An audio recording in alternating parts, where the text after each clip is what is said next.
நம்ம மறைந்த முன்னாள் ஜனாதிபதி அப்துல் கலாம் ஐயா அவர்கள் என்ன சொன்னாங்க, கனவு அப்படிங்கிறது தூக்கத்தில் வரதல்ல, உங்களை தூங்க விடாமல் செய்கிறது தான் கனவு அப்படின்னு சொன்னாங்க. ஆனால் நம்ம குழந்தைங்க காலையில் சாப்பிடாம ஸ்கூலுக்கு வராங்க அப்படின்னா கனவு காண்றது இருக்கட்டும், தூங்காமல் பாடத்தை கவனிக்கிறதே மிகப்பெரிய விஷயம். முன்னாடி பார்த்திங்கன்னா ஒரு ஏழ்மை அந்த மாதிரி காரணங்கள்னால பெற்றோர்களால் சரியான உணவு கொடுக்க முடியாமல் இருந்துச்சு. தற்போதைய சூழ்நிலையில் இப்போ எவ்வளோ பேர் சொன்னாங்க, எவ்வளோ பேரோட குழந்தைங்களோட பெற்றோர்கள் வேலைக்கு போகிறாங்க. ஒரு புள்ளிவரம் சொன்னாங்க, ஒரு அருமையான புள்ளிவரம் என்னென்னா, ஒட்டுமொத்த இந்தியாவில் மேனுஃபேக்சரிங் செக்டர் ஃபேக்ட்ரியில் 16 லட்சம் பெண்கள் வேலையில் இருக்காங்க. அதில் கிட்டத்தட்ட 7 லட்சம் பெண்கள் தமிழ்நாட்டில் மட்டுமே இருக்காங்க. அதாவது 43%. ஒட்டுமொத்த இந்தியாவோட பெண்கள் ஒர்க் ஃபோர்ஸில் 43% தமிழ்நாட்டிலிருந்து மட்டுமே இருக்காங்க. ஸோ இவ்வளோ பெரிய நம்பர் வேலைக்கு போகணும் அப்படின்னா அவங்களுடைய குழந்தைகள் ஒரு ஆரோக்கியமாக ஸ்கூலுக்கு போகிறது ஒரு தடைபடக்கூடாது.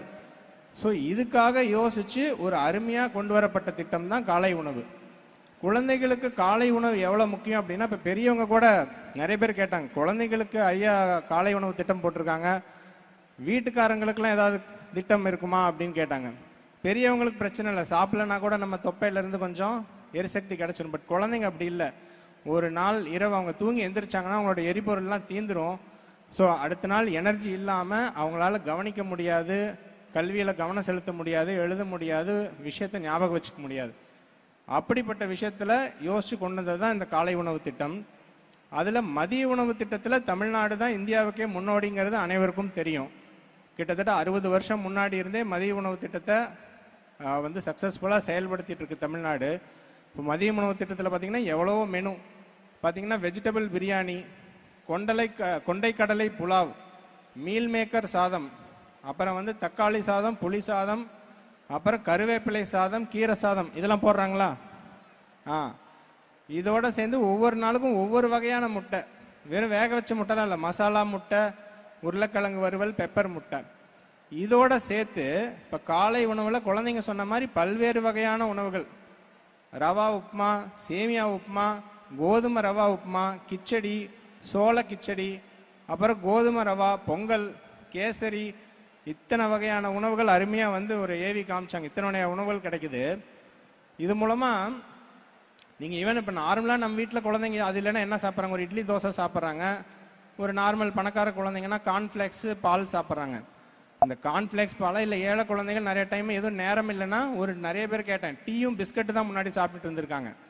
இதெல்லாம் கம்பேர் பண்ணும்போது ஒரு கார்ன்ஃப்ளேக்ஸோ டீ பிஸ்கட்டோ ஒரு சாதாரண இட்லி தோசையை விட நம்மளுடைய இந்த அரசோட காலை உணவு திட்டம் பல மடங்கு அவங்களுக்கு தேவையான எரிசக்தி கொடுக்குது.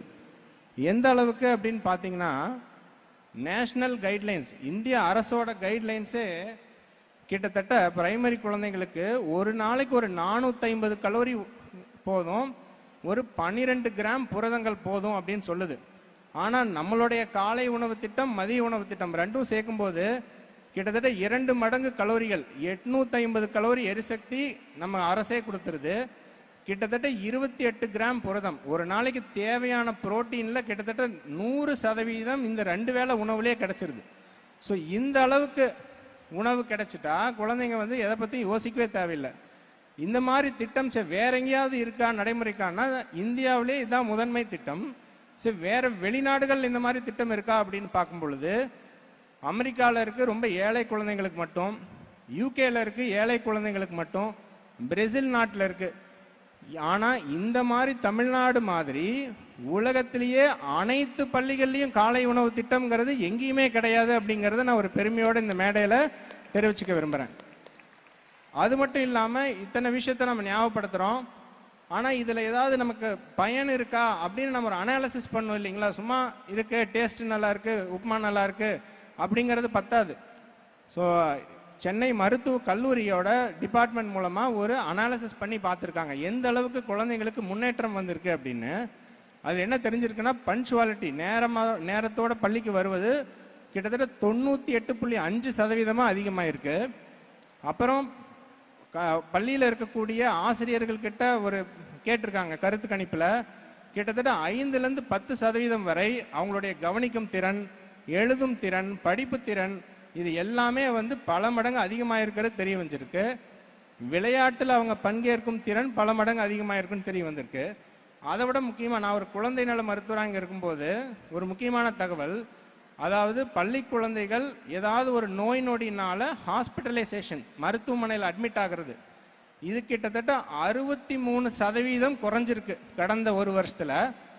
அது மட்டும் இல்லாமல் நிறைய அடிக்கடி உடம்பு சரியில்லாமல் லீவ் எடுப்பாங்க, உடம்பு சரியில்லாமல் போவாங்க, அது கிட்டத்தட்ட 70% குறைஞ்சிருக்கு. காலை உணவும் மதிய உணவும் சத்துள்ள நல்ல புரதங்கள் இதெல்லாம் எடுத்துக்கிறதுனால பெற்றோர்கள் என்ன சொல்லியிருக்காங்கன்னா, கிட்டத்தட்ட சாயங்காலம் போய் பிஸ்கட்டு சிப்ஸு இந்த மாதிரி குப்பை உணவுகள் சாப்பிட்றது 53% குறைஞ்சிருக்கு அப்படின்னு தெரிய வந்திருக்கு. ஸோ சத்தான உணவு சாப்பிட்றாங்க, அவங்களுடைய உடல் நலம் மேம்படுது, அவங்களோட கல்வித்திறன் மேம்படுது. இதை விட வேற என்ன வேணும்? ஸோ முன்னாடி சொன்ன மாதிரி பசியோடு இருக்கிற குழந்தை கல்வி கற்க முடியாது, ஆனால் பசி இல்லாத குழந்தையால் உங்களுக்கு டெஃபினட்டாக கனவு காண முடியும். நம்ம அப்துல் கலாம் ஐயா சொன்னது மாதிரி உலகையே வெல்ல முடியும். இது ஒரு அருமையான திட்டம். இதை மேலும் பல்மடங்கு இதை செயல்படுத்தியதற்கு முதல்வர் ஐயா அவர்களுக்கும் அனைத்தவர்களுக்கும் நன்றி. Thank you, doctor. Thank you so much.